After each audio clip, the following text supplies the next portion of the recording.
ಶುಭಾಶಯಗಳು. ಗಣೇಶ ಹಬ್ಬದ ದಿನ ನಾವು ಹೇಗೆ ಚಂದ್ರನ ನೋಡಬಾರದು ಈ ಕಥೆಯ ಮೂಲಕ ತಿಳಿಯೋಣ.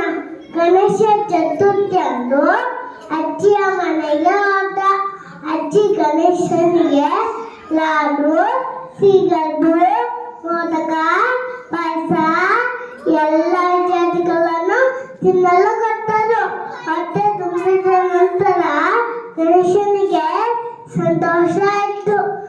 ಹಾರಾದ ಇಲಿಯ ಮೇಲೆ ಕುಳಿತು ತನ್ನ ಸಂಸಾರ ಹೊರಟ. ಇಲಿಯು ಇವತ್ತು ನೀವು ತುಂಬಾ ತಿನ್ನುತ್ತೀರಿ, ನಡೆಯಲ್ಲ ಆಗುತ್ತಿಲ್ಲ, ನನಗೆ ಬಾಳ ಅನ್ನಿಸುತ್ತದೆ ಎಂದಲ್ಲಿ ನಿಧಾನವಾಗಿ ಪ್ರಾರಂಭಿಸಿತು.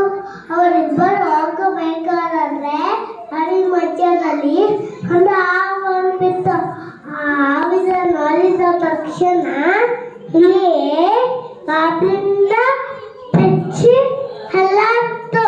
ಇಲ್ಲಿ ಮೇಲೆ ಕುಳಿತಿದ್ದ ಗಣೇಶ ಬಂದ ಕೆಳಗೆ ಬಿದ್ದ.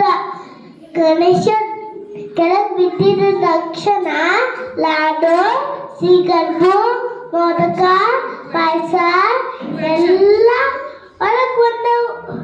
ಅದನ್ನೆಲ್ಲ ನೋಡ್ತಾ ಇರೋ ಚಂದ್ರ ಕಾಗೋಯಿಸಿ ನಗಲು ಪ್ರಾರಂಭಿಸಿದ.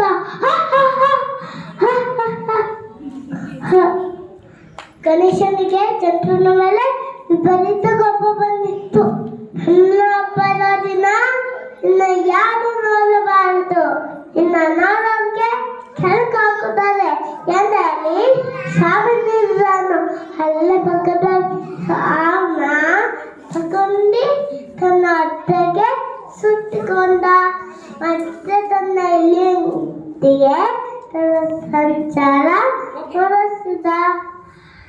ಅದರಿಂದ ಗಣೇಶ ಚತುರ್ಥಿಯನ್ನು ಚಂದ್ರನ ನೋಡಿದಂಗೆ ಪೂಜಿಸುತ್ತದೆ, ಎಲ್ಲವೂ ಅಲ್ಲಿಂದ ಆಗುತ್ತದೆ. ಗಣಪತಿಗೆ